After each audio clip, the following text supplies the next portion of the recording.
खुदा साहब, बात यह है कि आप भी जानते हैं इस मुल्क के अंदर बड़े से बड़ा हादसा हो जाए, प्राइम मिनिस्टर को फांसी लग जाए, इलेक्शन रिग्ड हो जाए, हाईजैक हो जाए, बिजनेस एज यूजुअल चलता है। आपने भी उसी पार्लियामेंट में हलफ उठा लिया जिसको आप राइटली और रॉन्गली रिग्ड समझते हैं। उसी पार्लियामेंट के तहत अब सदर का इलेक्शन हुआ, फिर वो सेनेट का इलेक्शन हो जाएगा, फिर बजट हो जाएगा, सब कुछ चलता। तो ये आप एहतजाजी तहरीक जो चला रहे हैं, ये सिर्फ एक पॉलिटिकल वो है गेम है या वाकई यू मीन इट? क्योंकि लोग उस तरह तो नहीं निकल रहे एहतजाजी तहरीक के ऊपर, और मुल्क को क्या इस वक्त टॉलरेट कर सकती है इस तरह की तहरीक आपकी तरफ से? खोसा साहब देखें, पहले तो मैं आपको सल्यूट करता हूं जिस अंदाज से आपने कहा कि ये धांधली नहीं धांधला है और ये लोग दोज़खी हैं जिन्होंने इस मैंडेट को चुराया है, क्योंकि ये किसी फ़र्द के मुजरिम नहीं है, ये रियासत खुदादाद पाकिस्तान के दुश्मन हैं और ये उसकी तरक्की के जो है ये रास्ते में बहुत बड़ी रुकावट है। ये रियासत को इन्हतात है, ये आइन की बेहुरमती है, ये तज़हीक है आवाम की, और ये पाकिस्तान को जो है मैं समझता हूँ तारीखी और धकेलने की मुतरादिफ है। ये बिल्कुल आपने सही कहा। और जब मुझे ख्वाजा साद रफ़ीक ने मुबारक दी और अपनी शिकस्त को तस्लीम किया, मैं समझता हूँ ये बहुत ग्रेस का मुजाहरा किया उन्होंने, काबिल तहसीन अमल। मैं बिल्कुल इसमें मैंने कोई मुझे तजब्ज़ब नहीं है इस चीज़ का एतराफ़ करते हुए कि यही जमहूरी रवायात का मुतकाज़ी हैं। तो मैंने उन्हें कहा कि भाई साहब, आप अपने बड़ों को भी ज़रा यही दर्स दे देते कि काश वो भी इसी फ़राख दिली के साथ, इसी वज़ादारी के साथ, इसी जमहूरी अंदाज से वो भी तस्लीम कर लेते मोहतरम नवाज़ शरीफ साहब के वो डॉक्टर यास्मीन से हारे हुए हैं, ख्वाजा आसिफ तस्लीम कर लेते कि वो रेहाना डार से हारे हुए हैं। ये जितने लाहौर की सीटें हैं, इस्लामाबाद की सीटें हैं, रावलपिंडी की सीटें हैं, MQM वाली सीटें हैं, ज़रा ये 100 के करीब बनती हैं, ये भी अगर खुश दिली से इसी तरीके से तस्लीम कर लेते तो काश हमारी जो है न सिर्फ इखलाकी कदरें आसमान पर जाती, बल्कि क्या फ़र्क पड़ता भाई अगर PTI जीत जाती है, PTI के पास अगर 180 सीटें आ जाती और पाकिस्तान के अवाम की जो है तर्जमान होती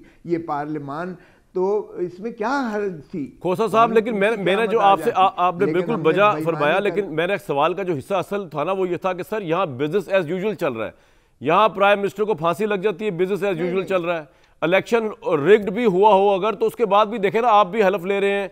मैं ये नहीं कह रहा आप गलत कर रहे हैं, मैं आपको तंज नहीं कर रहा इसके ऊपर, मैं कह रहा हूँ बिजनेस एज यूजुअल चल रहा है। अब आप एहतजाजी तहरीक क्यों चला रहे हैं ऐसे मौके पे जब इकोनॉमिक स्टेबिलिटी का सवाल है? सर नहीं सर, नहीं जी खोसा सर, नहीं देखें मुझसे मेरा वोटर पूछता है, मुझसे पाकिस्तान की आवाम पूछती है, मुझे लाखों वोट दिया है, 3 करोड़ के से ज़्यादा वोट मिला है PTI को।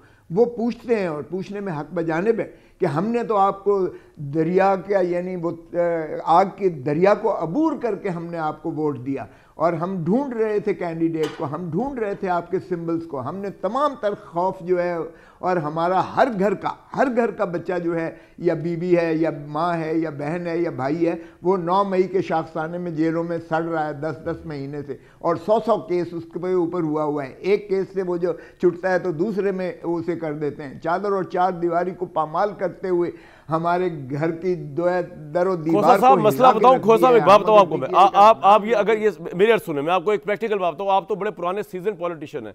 मसला ये है कि इस मुल्क के अंदर कोई मासिस मूवमेंट नहीं चली जो नाइंसाफ। अब अगर आप समझते हैं कि इस वक्त पंजाब गवर्नमेंट या फेडरल गवर्नमेंट आपके साथ ज्यादती कर रही है, अगर आप समझते हैं इलेक्शन में धांधली हुई, आप मुझे बताएं अगर 1 लाख बंदा किसी एक जगह पे खड़ा हो जाए प्रोटेस्ट करने, वही वोटर जिसने आपको वोट दिया है, तो यहां पे ये शहबाज शरीफ साहब की हुकूमत बन ही नहीं सकती थी। मसला ये है कि अवाम के दिल होंगे आपके साथ, अवाम ने वोट दिया होगा आपको, लेकिन अवाम सड़कों पर जब निकलने को तैयार नहीं है तो सर फिर एहतजाज करके क्या हासिल करना चाहते हैं आप खोसा साहब? जब अवाम एक बात तो ये है कि ये हमें ताना ना दीजिएगा कि हम उसी पार्लियामान में हमने सदर का वो मैं ताना नहीं दे रहा आपको, पहले दिन से रिकॉर्ड करवाया हुआ है, हमने एहतजाजन बैठे हुए हैं हम, लेकिन हम फ्री हैंड नहीं देना चाहते। हम उनका मुकाबला हर जगह करेंगे, पार्लियामान में करेंगे, पार्लियामान के बाहर करेंगे, हम मीडिया पे करेंगे, सोशल जो है मीडिया पे करेंगे।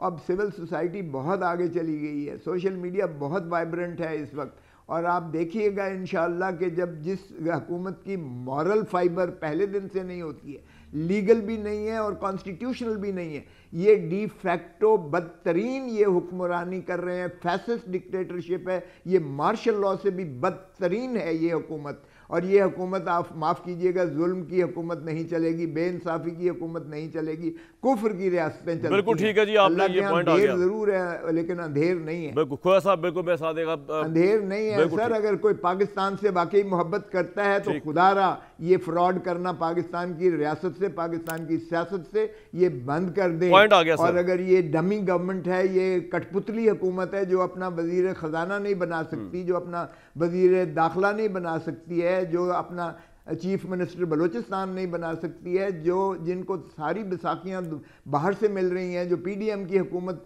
नहीं बल्कि केयर टेकर हुकूमत के सारे लोगों को और आज़ाद कैंडिडेट सेनेट में ला के जिताने जा रहे हैं, वो जाहिर है कि जिताने भी कोई और जा रहा है और ये हुकूमत भी कोई और चला रहा है। तो फिर ये क्यों ये ड्रामेबाजी करते हैं? बिल्कुल ठीक, साहब का पॉइंट आ गया।